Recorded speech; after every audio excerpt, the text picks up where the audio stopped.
சென்னையில் மனைவியுடன் ஏற்பட்ட தகராறில் தங்கும் விடுதியில் வைத்து பெற்ற 6 வயது மகளையே கழுத்தை அறுத்து கொலை செய்த தந்தை ஜாமீனில் வெளியே வந்த நிலையில் மனைவிக்கு கொலை மிரட்டல் விடுத்த புகாரில் மீண்டும் கைதான அவர் மீது குண்டர் சட்டம் பாய்ந்தது. இதுகுறித்த கூடுதல் விவரங்களை எமது செய்தியாளர் கதிரவன் வழங்க கேட்கலாம். வணக்கம் கதிரவன், விவரங்கள் என்ன? குடும்ப தகராறில் பெற்ற மகளை கருத்தறுத்து கொலை செய்துவிட்டு சிறைக்கு சென்றவர் ஜாமீனில் வெளியே வந்து தொடர்ச்சியாக மனைவிக்கும் மனைவியின் குடும்பத்தாருக்கும் கொலை மிரட்டல் விடுத்த நபர் மீது தற்போது குண்டர் சட்டத்தின் கீழ் நடவடிக்கை மேற்கொள்ளப்பட்டிருக்கிறது.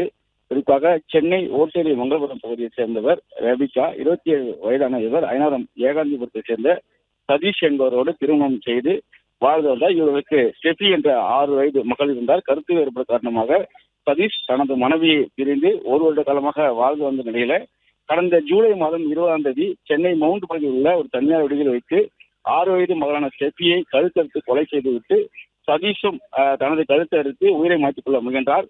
சதீஷை காப்பாற்றிய போலீசார் அவர் மீது வழக்கு பதிவு செய்து சிறையில் அடைத்தார்கள். சிறையில் இருந்து நிபந்தனை கடந்த சில தினங்களுக்கு வெளியே வந்த சதீஷ் மனைவி ரெபிகா மற்றும் ரெபிகாவின் தங்கை ஆகியோருக்கு இன்ஸ்டாகிராம் மற்றும் செல்போனில் தினசரி கொலை மிரட்டல் விடுத்து வந்துள்ளார். இது குறித்து ரெபிகா ஓட்டேரி காவல்துறை புகார் அளித்துள்ளனர். போலீசார் சதீஷை கைது செய்து வழக்கு பதிவு செய்து நீதிமன்றத்தில் ஆஜர்படுத்தி சிறையிலும் அடைத்தார்கள்.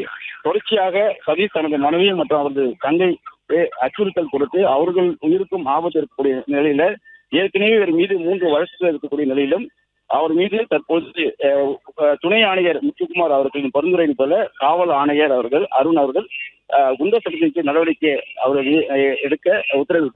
பிளே ஸ்டோர் மற்றும் ஆப் ஸ்டோரில் இருந்து பாலிமர் செயலியை QR கோடு மூலம் பதிவிறக்கம் செய்யுங்கள். செய்திகளை உடனுக்குடன் பெறுங்கள்.